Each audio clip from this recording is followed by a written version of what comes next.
Hi friends, ఉమామహి 111 YouTube channel కి స్వాగతం సుస్వాగతం. నేను చెప్పబోయే స్టోరీ మీకు నచ్చితే లైక్ చేసి షేర్ చేసి సబ్స్క్రైబ్ చేయవలసినదిగా కోరుతున్నాను. శాతవాహనులు సంస్కృతి. విద్యాగురువుల పోషణార్థం భూములను దానం ఇచ్చే సాంప్రదాయాన్ని శాతవాహనులు ప్రవేశపెట్టారు. వృత్తి విద్యా కేంద్రాలను కచేరీలు అనేవారు.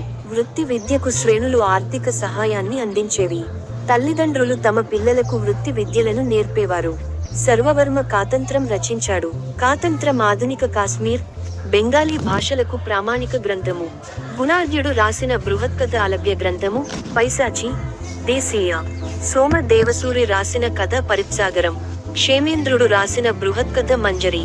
బుద్ధ స్వామి రాసిన బుద్ధ కథ శ్లోక సంగ్రహం.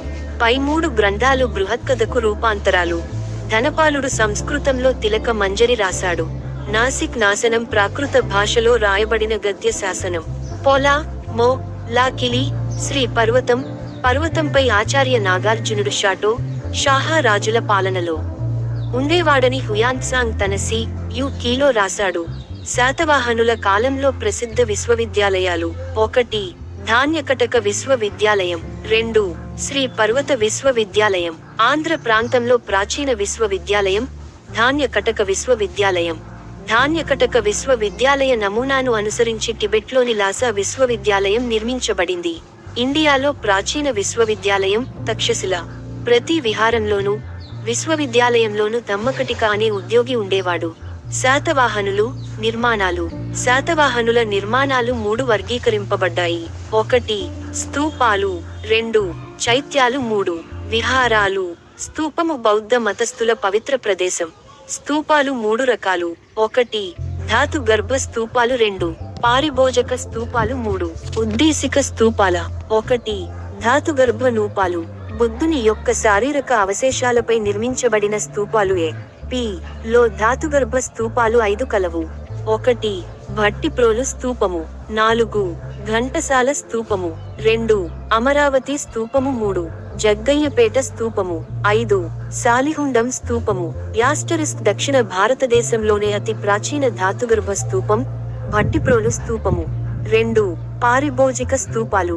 యాస్టరిస్క్ బుద్ధుడు లేదా బౌద్ధమత ఆచార్యులు ఉపయోగించిన వస్తువులపై నిర్మించిన స్తూపాలు. 3. ఉద్దేశిక స్తూపాలు.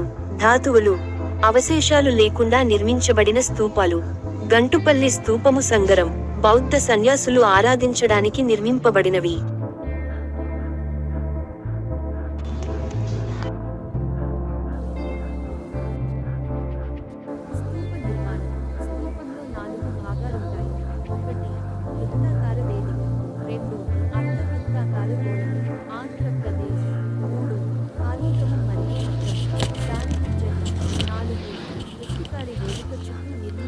ప్రదక్షిణ మార్గం. స్తూపానికి 4 ద్వారాలుంటాయి.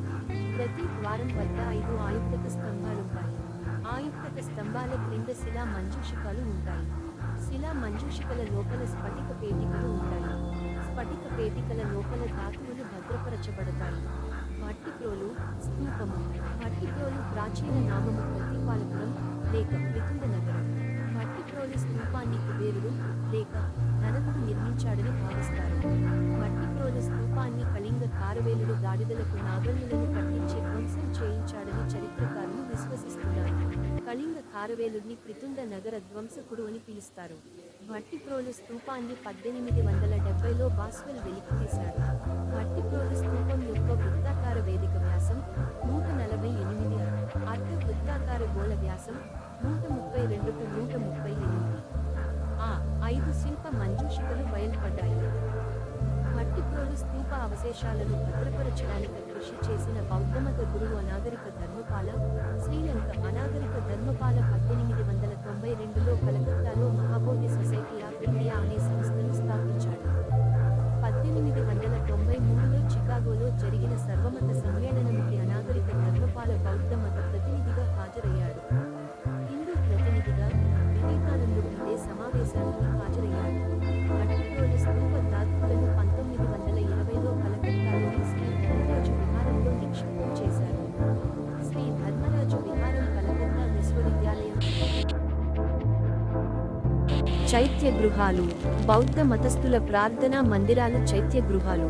చైత్య గృహంలో ఆరాధనా వస్తువులు, బుద్ధుని ప్రతిమ, బుద్ధిని జీవితాన్ని సూచించే చిహ్నాలు.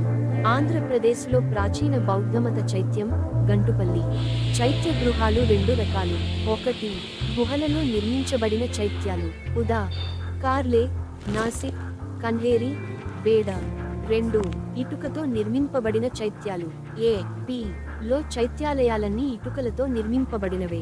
ఆంధ్రప్రదేశ్లో ముఖ్యమైన చైత్యాలు: సాలిహుండం, శ్రీకాకుళం, రామతీర్థ, విజయనగరం, సంగరం, అనకాపల్లి, విశాఖ, విద్యాధరపురం, కృష్ణ, చేజర్ల, గుంటూరు, నాగార్జునకొండ, గుంటూరు, నల్గొండ. 3. విహారాలు. వర్షాకాలంలో బౌద్ధ భిక్షువుల విశ్రాంతికి ఉద్దేశింపబడినవి విహారాలు. ఒకే ఆవరణలో 3-4 విహారాలు కలిసి ఉండేదాన్ని సంగారామం అందురు. ఆంధ్రప్రదేశ్లో అతి ప్రాచీన విహారం సంగరం. సంగరంలో నిర్మించబడిన విహారాన్ని నమూనాగా సేకరించి జావాలోని బోరుబందర్ విహారాన్ని నిర్మించారు. యజ్ఞశ్రీ శాతకర్ణి శ్రీ పర్వతంపై 7 అంతస్తుల మహా విహారాన్ని నిర్మించాడు. నాగార్జున కొండపై సింహాల విహారం, శ్రీలంక బౌద్ధ భిక్షువులు, సన్యాసులు, మలయ విహారం, మలేషియా బౌద్ధ భిక్షువులు, సన్యాసులు. ముఖ్యమైన బౌద్ధ భిక్షువులు మహావిహార వాసి విహారం కలవు. అజంతా గుహలలో 8, 12, 13 గుహలు శాతవాహనులు కాలానికి చెందిన బౌద్ధ విహారాలు. ఆంధ్రప్రదేశ్లో ప్రసిద్ధ బౌద్ధ విహారాలు: సంగరం, లింగాలమెట్ట, తొట్లకొండ, విశాఖపట్టణం, కోరుకొండ, గో, గంటుపల్లి, గో, అమరావతి, గుంటూరు, నాగార్జునకొండ, కొండ. శాతవాహనులు, శిల్పకళ. శాతవాహనులు కాలంలో ఆంధ్ర ప్రాంతంలో అభివృద్ధి చెందిన శిల్పకళను అమరావతి శిల్పకళ అందురు. అమరావతి శిల్పకళలో పశు, పక్ష్యాదులు ఎక్కువగా చిత్రీకరింపబడ్డాయి. అమరావతి శిల్పకళలో నాగరిక జీవితం ప్రతిఫలిస్తుంది. అమరావతి శిల్పకళ తొలిదశలో సాంచీ శిల్పకళను పోలి ఉంటుంది. అమరావతి శిల్పకళ రెండవ దశలో గాంధార శిల్పకళను పోలి ఉంటుంది. అజంతాలోని 9-10 గుహలలో శాతవాహనుల కాలం నాటి చిత్రాలు కలవు. అజంతాలోని 10వ గుహలో శ్వేతగజ జాతక చక్రం కలదు. సాంచీ స్తూపానికి పూర్వ తోరణం లేక దక్షిణ తోరణాన్ని నిర్మించినవాడు గౌతమీపుత్ర శాతకర్ణి. అదనపు అంశాలు: శాతవాహనులకు సామంతరాజులు, కొల్హాపూరికి చెందిన కురువంశీయులు, మైసూరుకి చెందిన చుటు వంశీయులు. శాతవాహనుల కాలంలో ఒక గుమిక పరిధిలో గ్రామాల సంఖ్య 5 నుండి 10. శాతవాహనుల కాలంలో జైన విహారాలు మునులగుట్ట, కరీంనగర్ వద్ద కలవు. సాంచీ స్తూపం వద్ద 2వ శాతకర్ణి యొక్క శాసనం కలదు. కుంతల శాతకర్ణి భార్య మలయవతి. కాంబోజరాజ్య స్థాపకుడు కౌండిన్యుడు. నాగార్జునకొండకి సమీపంలో గల పర్వతం శెటగిరి పర్వతం. శెటగిరి పర్వతంపై అధీరులు అనే రాజవంశం వారు అష్టభుజ స్వామి ఆలయాన్ని నిర్మించారు. శాతవాహనుల పతనంలో ఆగిపోయిన రచన భవిష్య పురాణం. యాస్టరిస్క్ ధాన్య కటకానికి తూర్పుగా వజ్రపాణి ఆలయం కలదని హుయానాత్ సంగ్ సి. యుకిలో పేర్కొన్నాడు. 18 పురాణాలలో మొదటి పురాణం భవిష్య పురాణం. పురాణ సంకలనం చేయడం శాతవాహనులు మొదలు పెట్టారు. మొదటి పురాణం భవిష్య పురాణం. ఆ చెయ్యి పైకెత్తిన మందాతు చక్రవర్తి విగ్రహం జగ్గయ్యపేటలో బయల్పడింది. 3 సామూహిక నృత్య దృశ్యాలున్న శిల్పం అమరావతిలో బయల్పడింది. స్త్రీ, పురుషులు ఇరువురూ జంటగా నృత్యాలు చేస్తున్న 12 దృశ్యాలు, శిల్పాలు కార్లే గుహలలో కలవు. నదీ ప్రవాహం మధ్యలో కొండపైన గల ద్వీపపు మ్యూజియం, ఐలాండ్ మ్యూజియం, నాగార్జునకొండ కలదు. ఇది ఇండియాలో ఒకటే ఉంది. 1926లో నాగార్జునకొండను ఏ.ఆర్. సరస్వతి కనుగొన్నాడు. జగ్గయ్యపేట వద్ద పుణ్యశిల అనే శిల్పం బయటపడింది. ఆంధ్రప్రదేశ్లో లభించిన తొలి శాతవాహన శాసనం ధరణికోట శాసనం. ధరణికోట శాసనాన్ని రెండో పులమావి వేయించాడు. రెండో పులమావి కట్టించిన పట్టణం నవనగరం. ఆంధ్రప్రదేశ్లో తొలి గుహాలయాలు గుంటుపల్లిలో బయల్పడ్డాయి. రాజాస్థానంలో స్త్రీలు సంస్కృత భాషనే మాట్లాడాలని శాసించినవాడు కుంతల శాతకర్ణి. జగ్గయ్యపేట ప్రాచీన నామం బేతవోలు. ఇటీవల 1986లో విశాఖపట్టణం జిల్లా బావికొండ, భీమిలి వద్ద బౌద్ధ విహారాలు బయల్పడ్డాయి. ఇవి శాతవాహనులు కాలంకి చెందినవి. బావికొండ వద్ద రోమన్ నాణేలు బయల్పడ్డాయి. ఇటీవల ఖమ్మం జిల్లా నేలకొండపల్లి వద్ద బౌద్ధ స్తూపాలు బయల్పడ్డాయి. నేలకొండపల్లి కంచర్ల గోపన్న జన్మస్థలం. ఇటీవల జహీరాబాద్, ఆందోల్, సంగారెడ్డి, రామాయంపేట, మెదక్ వద్ద శాతవాహనుల శాసనాలు బయల్పడ్డాయి. ఆంధ్రుల గురించి ప్రస్తావించబడే తొలి ఇతిహాసము రామాయణం ఆదికావ్యం. వాల్మీకి ఆదికవి.